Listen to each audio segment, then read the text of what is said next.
hace como unos 15 días y hace 2 fines de semana.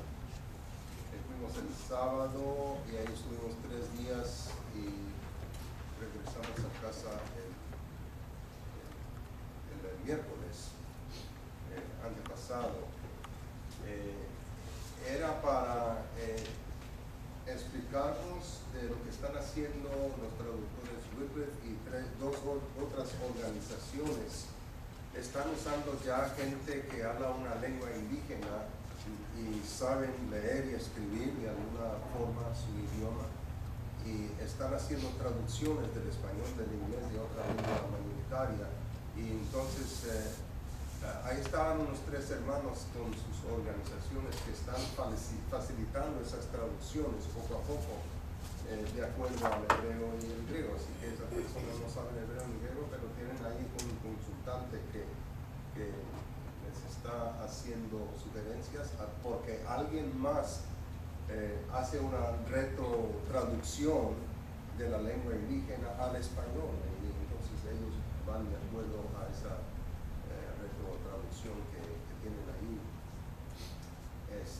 Bastante interesante e inspirador, y volví bien de salud. Me acosté e inmediatamente me enfermé, como que se acabó la adrenalina y me pegó, pero ahora ya ando un poco mejor, con el favor de Dios. Dios. Ahora vamos a hablar entonces del, bueno, es un panorama de la profecía de los últimos días, de cosas futuras que predice la palabra de Dios. Y en términos generales tenemos primero las posturas en cuanto al milenio. Tenemos el amilenarismo. Esa A ahí se llama alfa privativa, que quiere decir la A negativa.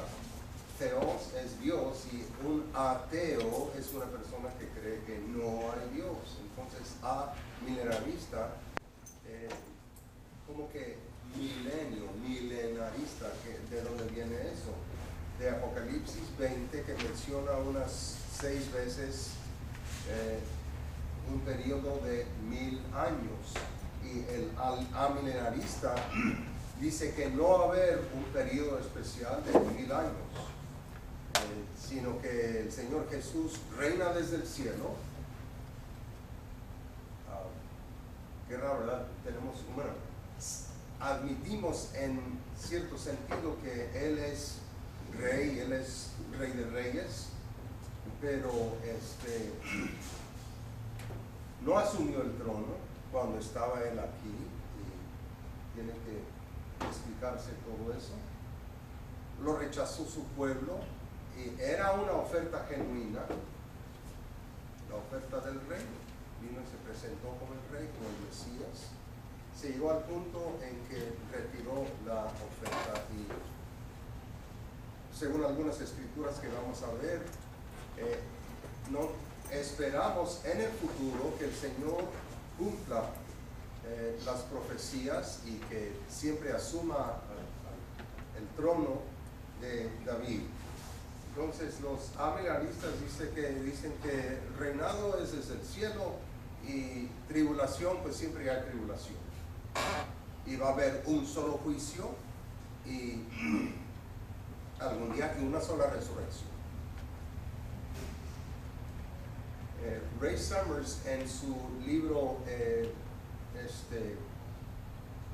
Digno es el Cordero, traducido al español hace varios años, comentarios sobre el Apocalipsis, se enoja mucho contra la gente que cree como nosotros aceptamos la Biblia al pie de la letra, y de ahí viene nuestro esquema de los últimos días, y según él nos lo imaginamos todo, y según él lo único que quiere decir Apocalipsis 20 es que Dios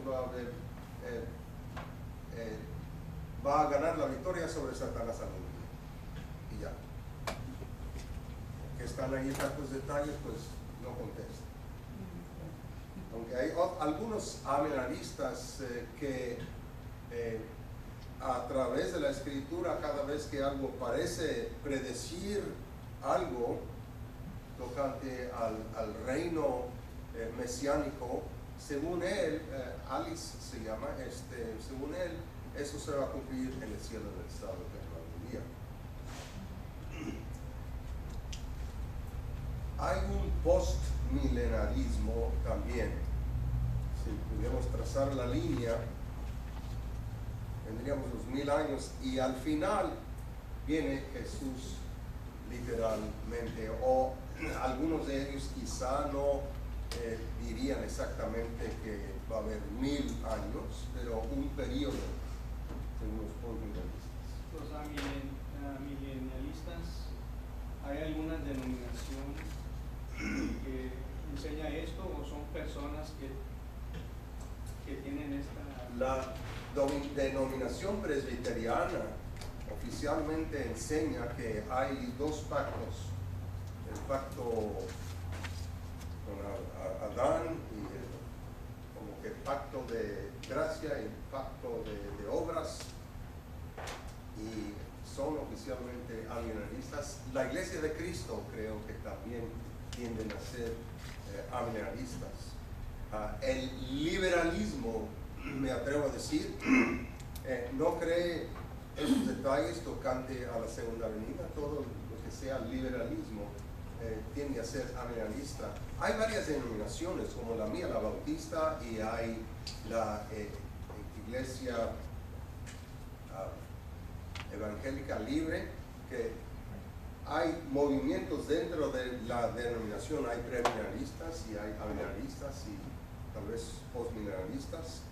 El postmilenarismo es la enseñanza de que las misiones y el evangelismo van a producir una situación de paz y bienestar mundiales. Durante 1000 años o aproximadamente 1000 años, Jesús reinará desde el cielo. Y digo reinará entre comillas, porque no creen que durante ese tiempo Él vaya a estar aquí físicamente, en lo físico. Hay un himno postmilenarista en inglés. En español no creo que la traducción haya salido tan exacto tal vez, pero we've a story to tell to the nations. No me acuerdo cómo se llama. Una historia diremos al mundo. Y al final dice, ahora vamos a contar la historia del Evangelio a las naciones, y luego termina, and Christ's great kingdom shall come on earth, a kingdom of love and light, algo así. El gran reino de Cristo, después de este evangelismo en estas misiones, va a venir sobre el mundo el reino de Jesús. Entonces vamos a producir el reino con misiones y evangelismo. Ese es el himno postmilenarista. No me gusta cantarlo, pero de vez en cuando lo cantamos en la iglesia. Ahí toco el piano muy feliz.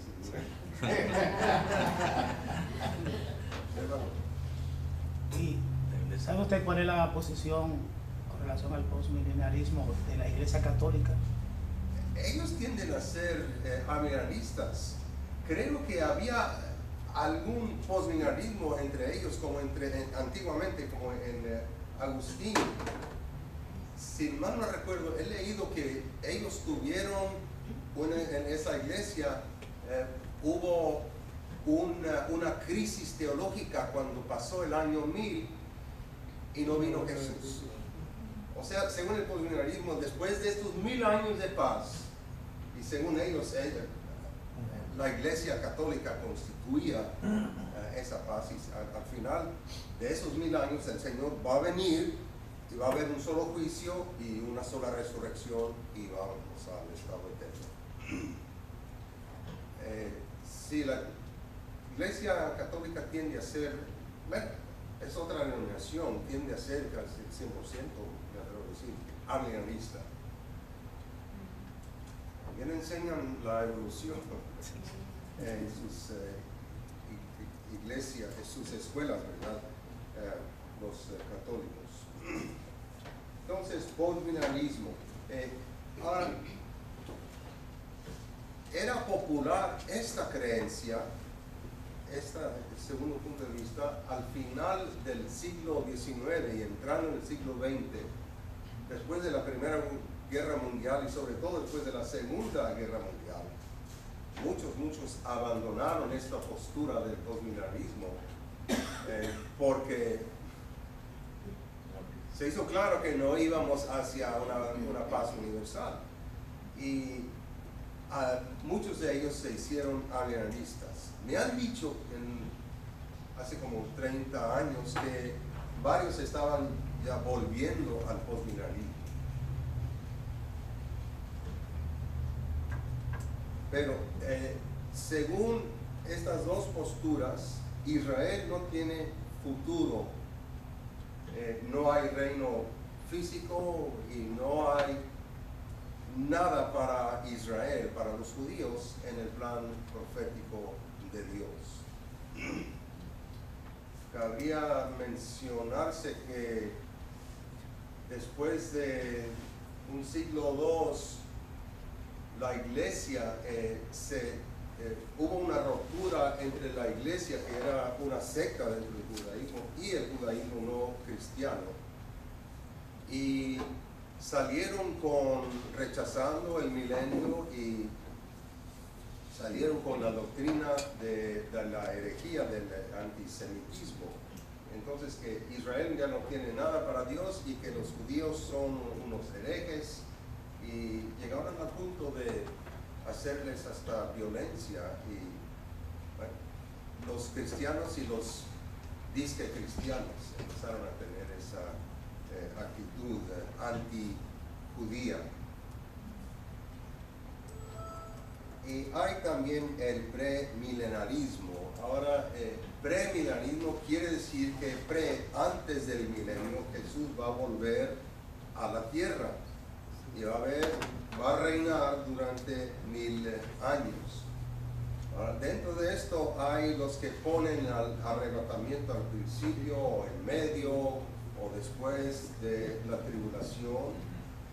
Algunos hasta enseñan un arrebatamiento parcial. El doctor Magui le oí decir una vez que algunos creen que solamente los que creen como ellos serán arrebatados.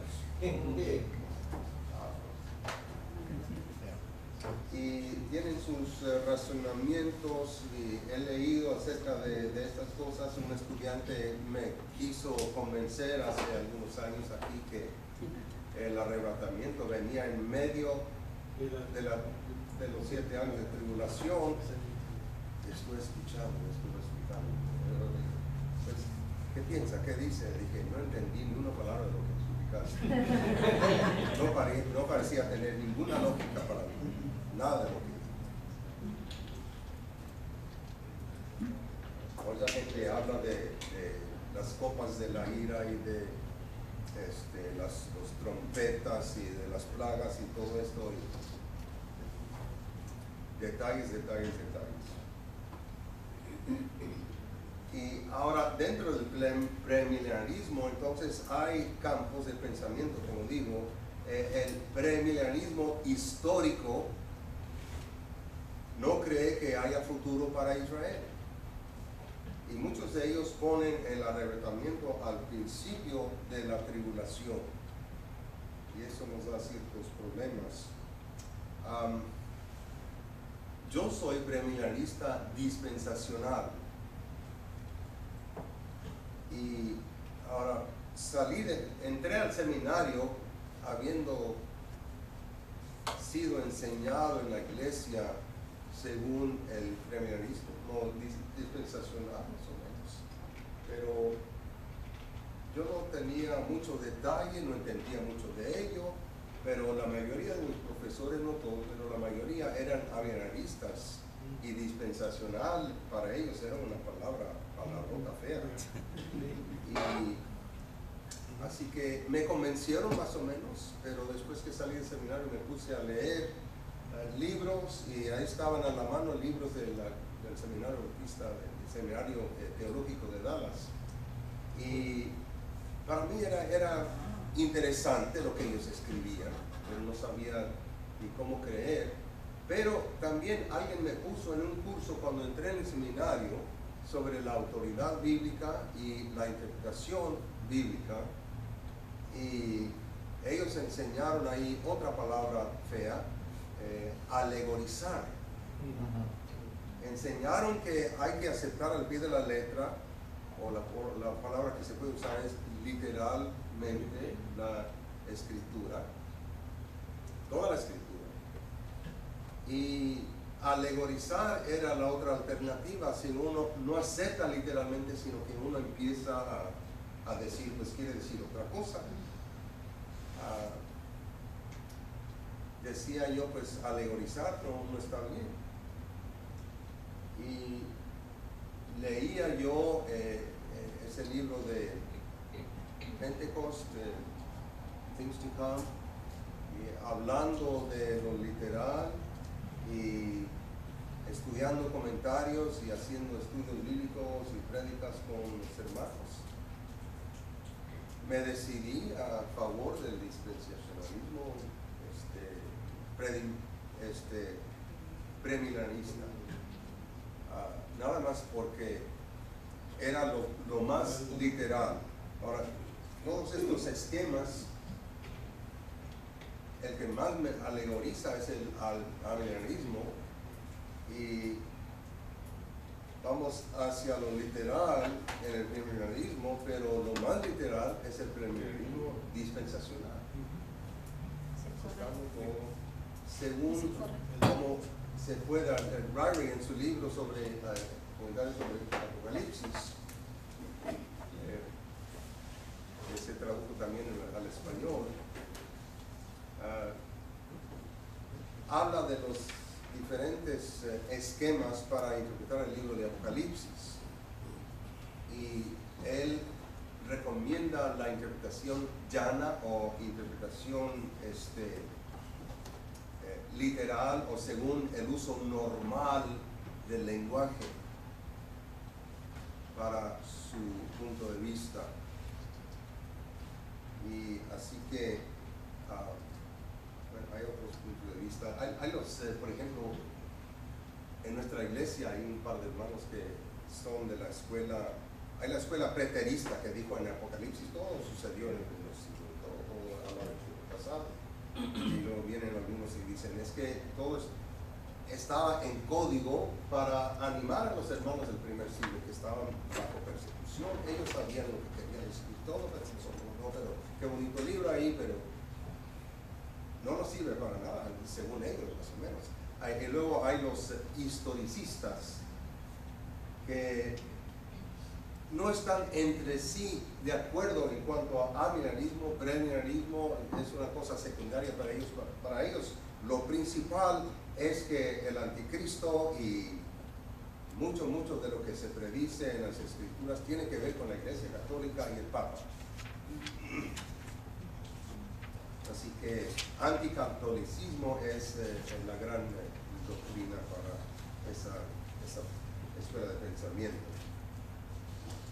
Entonces, si aceptamos al pie de la letra la escritura, tenemos un arrebatamiento literal y secreto, seguido de la tribulación de 7 años, y después, y en 2 mitades, hay la tribulación y la última mitad, muchos llaman la gran tribulación. Después el reino milenial de Jesús sobre el trono de David, siendo a la vez emperador mundial. Después de la última rebelión de Gog y Magog habrá el juicio del gran trono blanco y el estado eterno, pero hay mucho detalle que no hemos mencionado.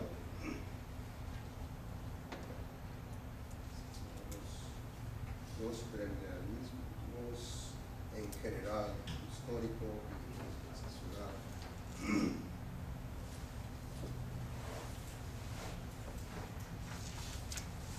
Es un software nuevo para mí, enseña la siguiente diapositiva y ni siquiera me estoy fijando en ella.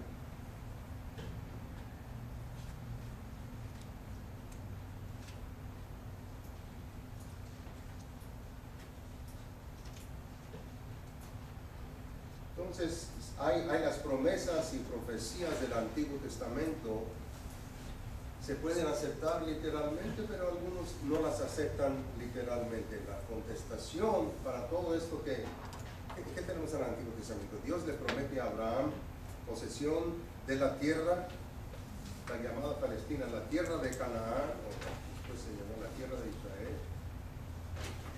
Y se predijo un reino mesiánico, un rey sobre Israel, y a David se le prometió que su dinastía sería eterna. Los amilanistas tienen dos puntos de vista en cuanto a este reino mesiánico milenial. Si leemos a través de los profetas, por ejemplo, hay mucho material que se dedica al reino mesiánico. Reino que obviamente al pie de la letra no se ha cumplido. Los amilanistas, unos dicen, bueno, es que esas promesas eran condicionales. Y qué sorpresa, Israel no cumplió las condiciones de Dios, de manera que se ahogaron. No se van a cumplir. Todo eso, siempre no. Por otro lado, vienen y dicen, se van a cumplir.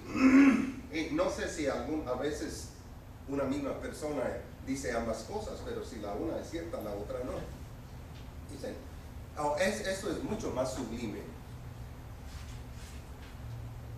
El cielo y la iglesia compuesta de judíos y gentiles, todo eso es mucho mejor que esa creencia en un reino físico sobre un trono.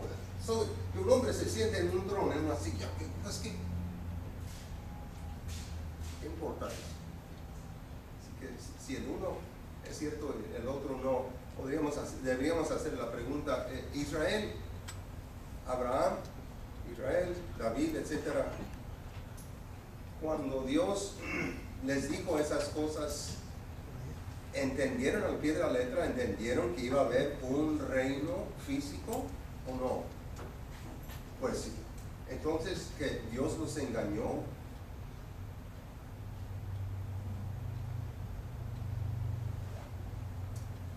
¿O simplemente malentendieron? Pues obviamente ellos entendían que se estaba prometiendo que la nación de ellos iba a tener un rey y que iba a llegar a ser un imperio mundial, pero sobre todo que iba a haber un Mesías, un ungido enviado de Dios. Entonces tenemos las promesas y profecías del Antiguo Testamento. Por ejemplo, Dios le hizo una promesa a Abraham en Génesis 15.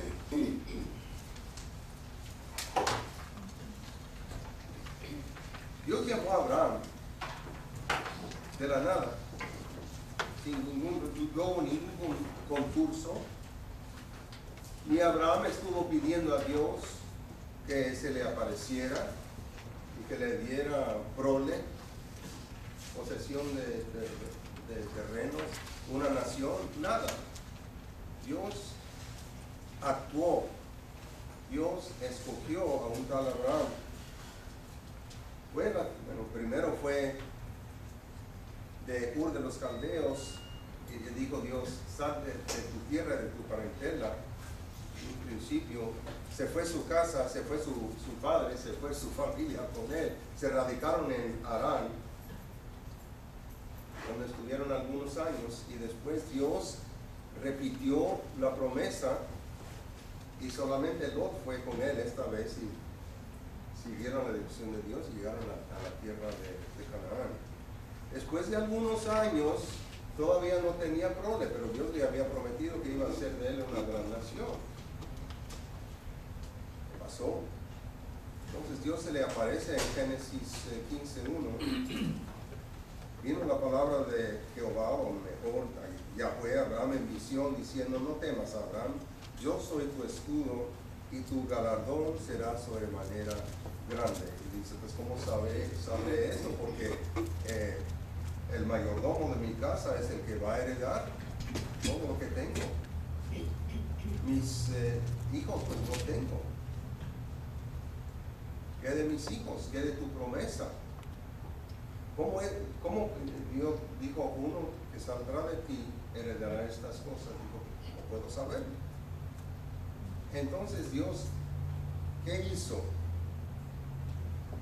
Hizo que se durmiera, y en visión Abraham vio,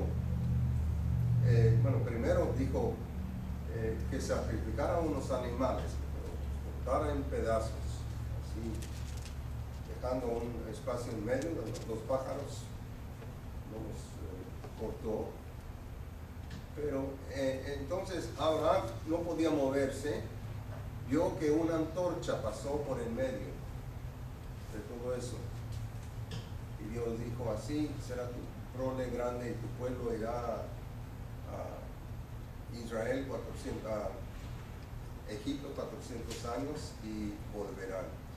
Dios se puso bajo obligación de cumplir las promesas. Obviamente esta fue una promesa incondicional, que no podía abrogarse porque los descendientes de Abraham dejaron de cumplir las condiciones de Dios. No había condiciones de parte de Abraham y sus descendientes. Fue una cosa que Dios, el Dios eterno, en su providencia decidió hacer.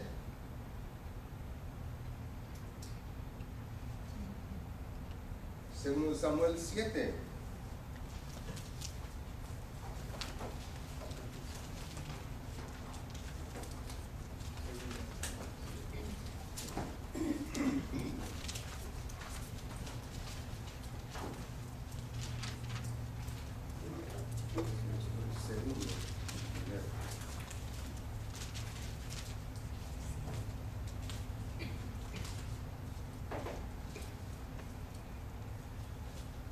Aconteció un día que David dijo: pues ya, ahora vamos a construir el templo. Pues de todo esto, ahora sí. Seguro que Dios ya se cansó de habitar en tiendas, en el tabernáculo. Y Natán le dijo: está bien, sigue adelante. Esa noche Dios le habló a Natán y dijo: no. Por sus batallas, por derramamiento de sangre, David no será, sino que será su hijo. Y luego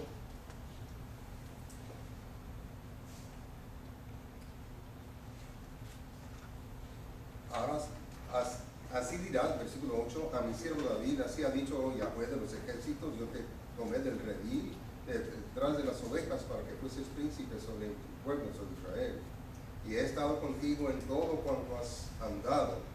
Delante de ti he destruido a todos tus enemigos, y te he dado un nombre grande, con nombre de los grandes que hay en la tierra. Además yo fijaré lugar a mi pueblo Israel, lo plantaré. Versículo 12: y cuando tus días sean cumplidos y duermas con tus padres, yo levantaré después de ti a uno de tu linaje, el cual procederá de tus entrañas, y afirmaré su reino.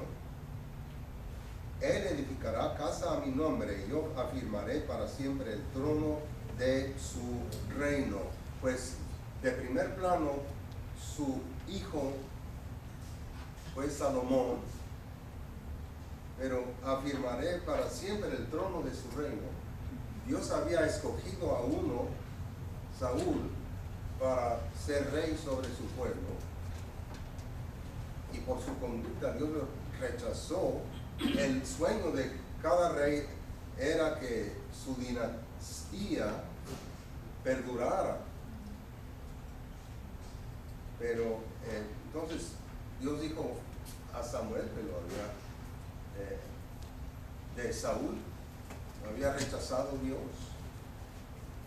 en el caso de David, hay un solo Dios. Puede haber un solo reino mesiánico de Dios, eterno, ¿no? Solamente una vez en la historia esto puede haber sucedido y David se quedó sacudido. Él edificará casa a mi nombre, yo afirmaré para siempre el trono de su reino. Eso se extiende a los descendientes, ¿no? De Salomón, de David, quizá por otro hijo. Entiendo que de Salomón quizás había descendido, no me acuerdo bien, José, pero María parece que era de otro hijo de David, Natán. La mamá física contra el papá oficial. Yo le seré a él padre, y él me será mi hijo. Y si él hace mal, yo le castigaré con vara de hombres y con azotes de hijos de hombres. Pero mi misericordia no se apartará de él como la aparté de Saúl, al cual quité delante de ti. Será afirmada tu casa y tu reino para siempre delante de tu rostro, y tu reino será estable eternamente. Otra vez, Dios decidió a favor de David, descendiente de Abraham, establecer su reino para siempre. Y David se quedó conmovido y dijo, ¿cómo me sucede a mí? Cosa tan gloriosa, que Dios me escoja a mí para que haya exista mi dinastía para siempre. Bueno, eso se cumple en el Mesías, ¿no? ¿Dónde está la condición para que Israel no cumpla y sea abrogada esta promesa?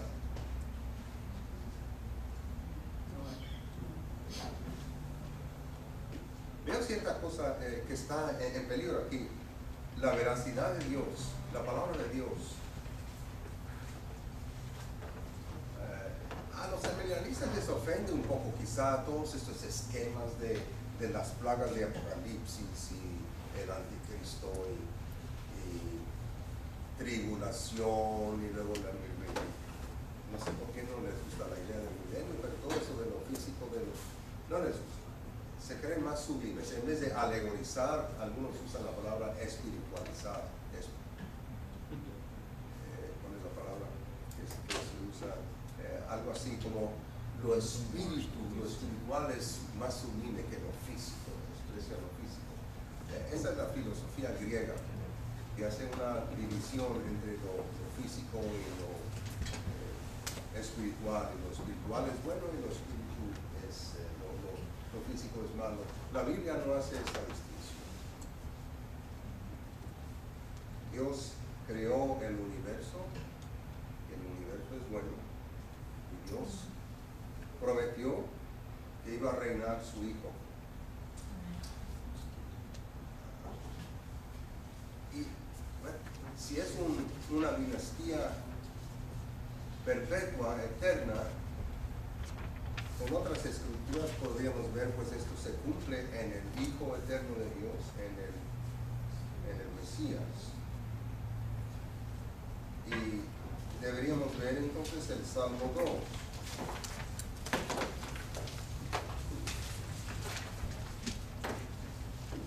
Porque se amotinan las gentes y los pueblos, piensan cosas vanas.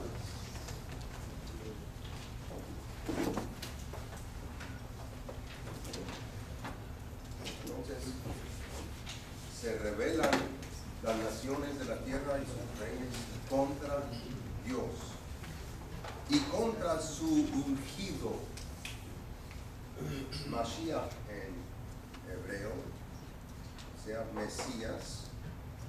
Rompamos ligaduras, los hombres quieren echar de sí, ¿verdad?, el poder de Dios, las cadenas de Dios.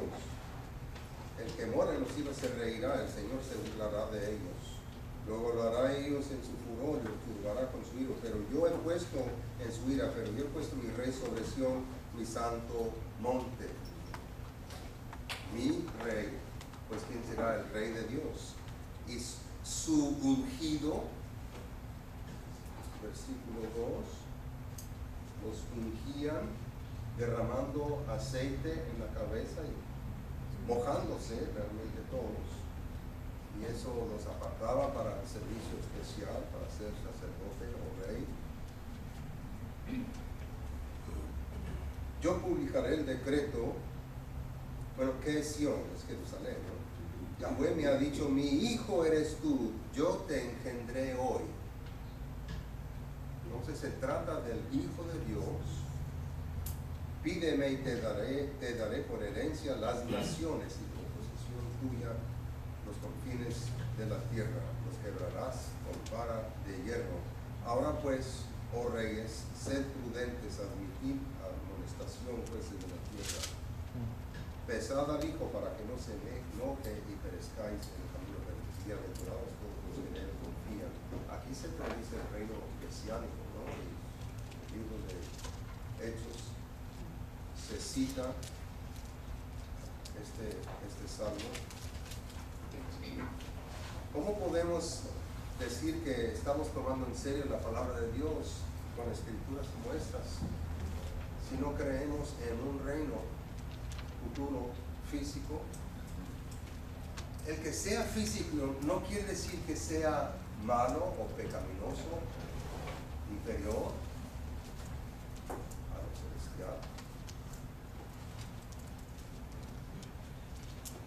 El libro de Apocalipsis habla de un periodo de 1000 años. ¿Qué vamos a hacer con esos 1000 años? En el seminario llegamos a, no sé, una clase de hebreo, leímos de cierto número de soldados, digamos, y era un número redondo. Y vienen algunos que dicen, bueno, el número redondo no es exactamente así. Y el profesor, no digamos que eran 30,000. El profesor dijo, si hubiese habido exactamente 30,000 soldados, ¿de qué otra manera se habría dicho? Porque no podemos aceptar al pie de la letra. ¿Por qué dice Dios, creo que 6 veces aquí en Apocalipsis 20, 1000 años? Si es un periodo aproximado. Versículo 3, hasta que fuesen cumplidos los 1000 años. Versículo 4, al final, vivieron y reinaron con el Mesías 1000 años. Versículo 6, al final, y reinarán con él 1000 años. Versículo 7, cuando los 1000 años se cumplan, Gog será soltado en su prisión. Y tenemos a Gog y a Magog en el versículo 8, pero se repite 1000 años, 1000 años, 1000 años. ¿Lo vamos a aceptar? ¿Es la palabra de Dios? ¿Lo vamos a aceptar al pie de la letra o no? ¿Y qué de estos 1000 años? ¿Qué se va a hacer en esos 1000 años? Reinarán con él. Y durante este tiempo Satanás va a quedar preso, ¿no? Y al final será soltado, pero está claro. Entonces va a ser, esto nos recuerda algunas profecías del Antiguo Testamento en que se habla de una paz universal. Nos regirá con vara de hierro. Si el Mesías rige con vara de hierro, Salmo 2, quiere decir que las naciones se van a someter a su señorío, pues a la fuerza, ¿no?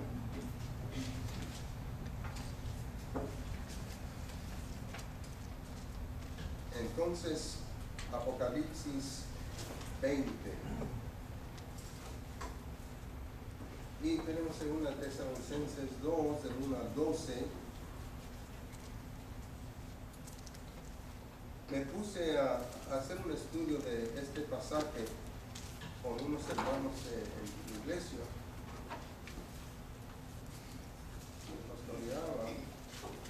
Leí el comentario de mi denominación, liberal, es un comentario bastante liberal, ambientalista. Y aquí hay una rebelión contra Dios.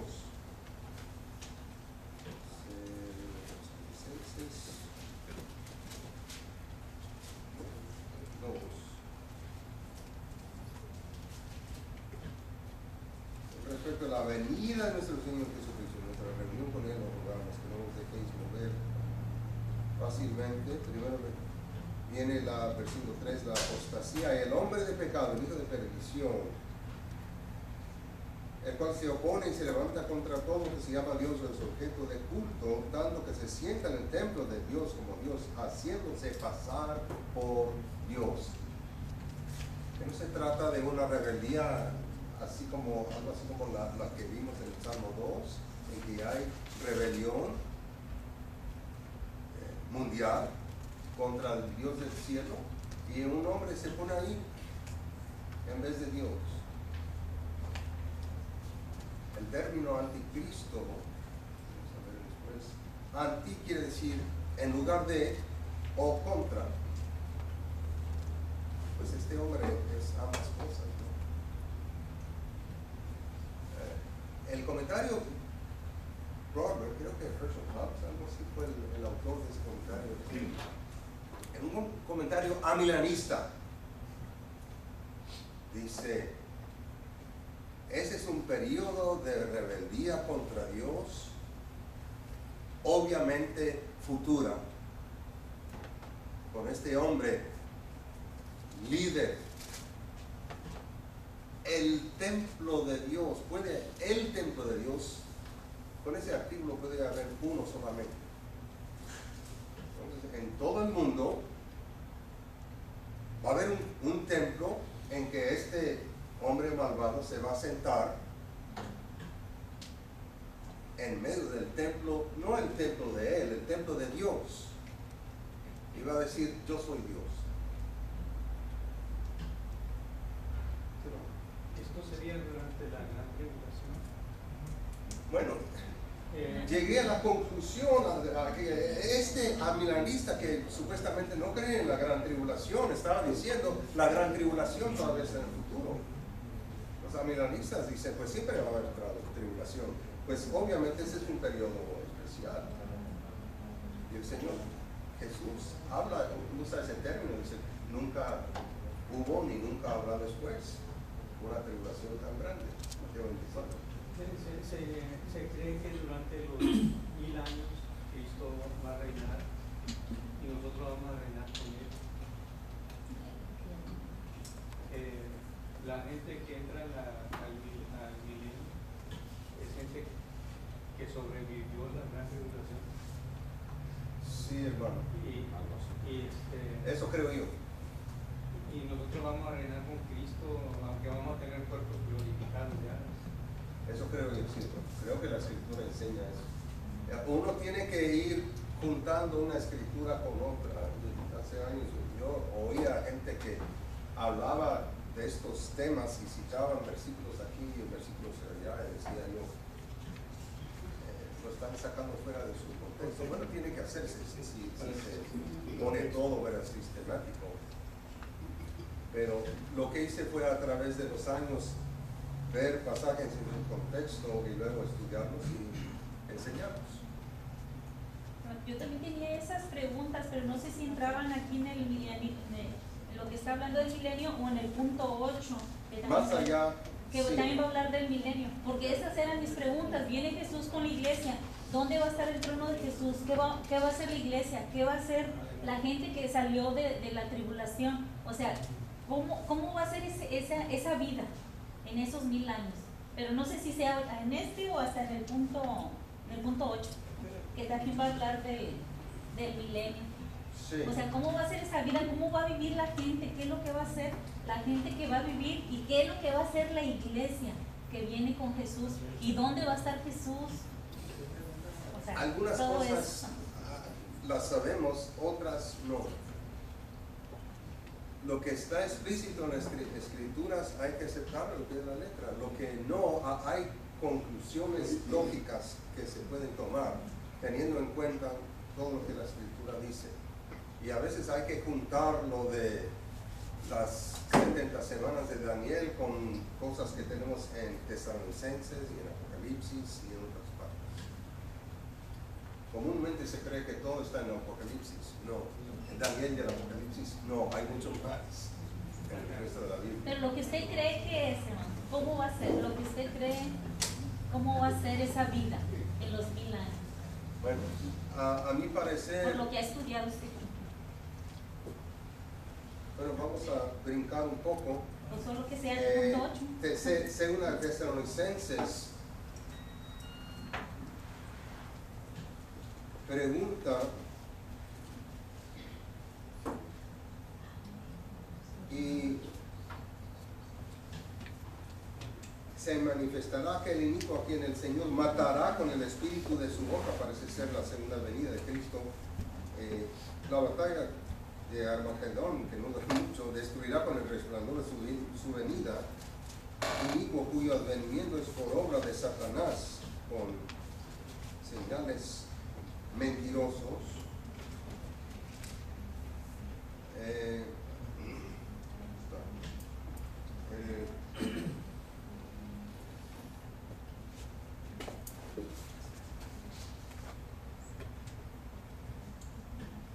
¿Dónde dice en ese capítulo quién detiene y lo que detiene? El 6. Sí, sabéis lo que lo detiene, y más allá dice, versículo 7, hay quien lo detiene.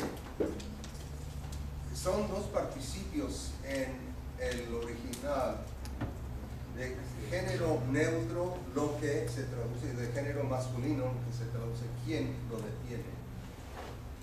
Espíritu pneuma en griego es neutro según la gramática, pero según la revelación, el Espíritu Santo es una persona, entonces es masculino. Entonces, ¿qué es lo que detiene? Los avianistas históricos dicen que lo que detiene la aparición del anticristo es el gobierno humano.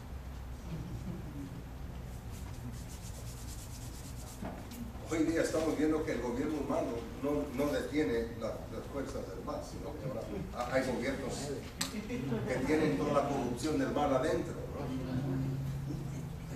¿no? ¿Qué es lo que detiene la aparición del mal y del malvado? Y lo que es tan neutro, que también es un quién, pues el Espíritu Santo.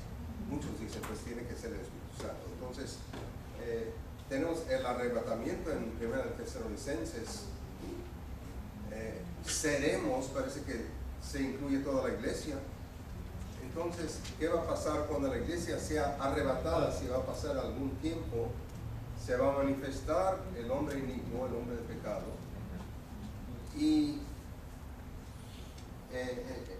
pero ¿cómo puede el Espíritu Santo ser quitado? Pues, ¿cómo pudo venir el Espíritu Santo en Pentecostés?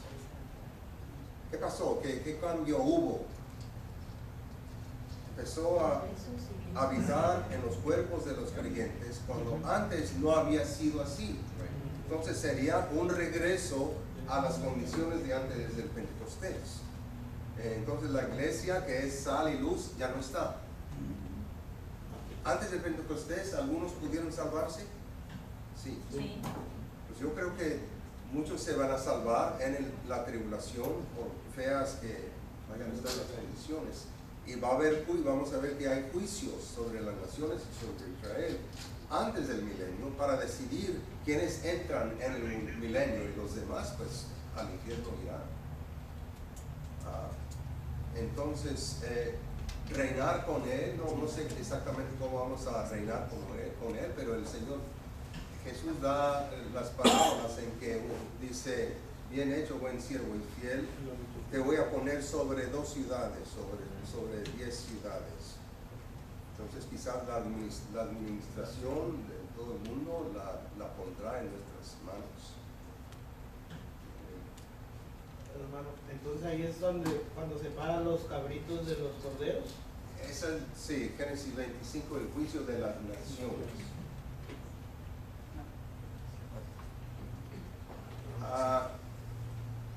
Un profesor profesor, cuando yo estaba ahí en el cuerpo docente de Criswell College, creía en el arrebatamiento al final de la tribulación.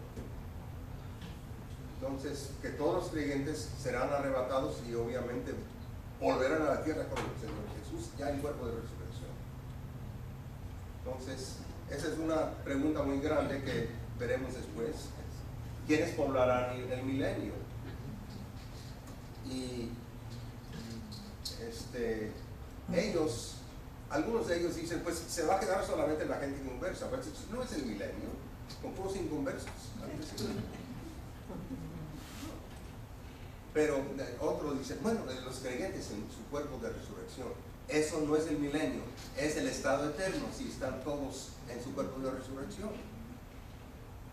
Eso más o menos, hermana, se contesta.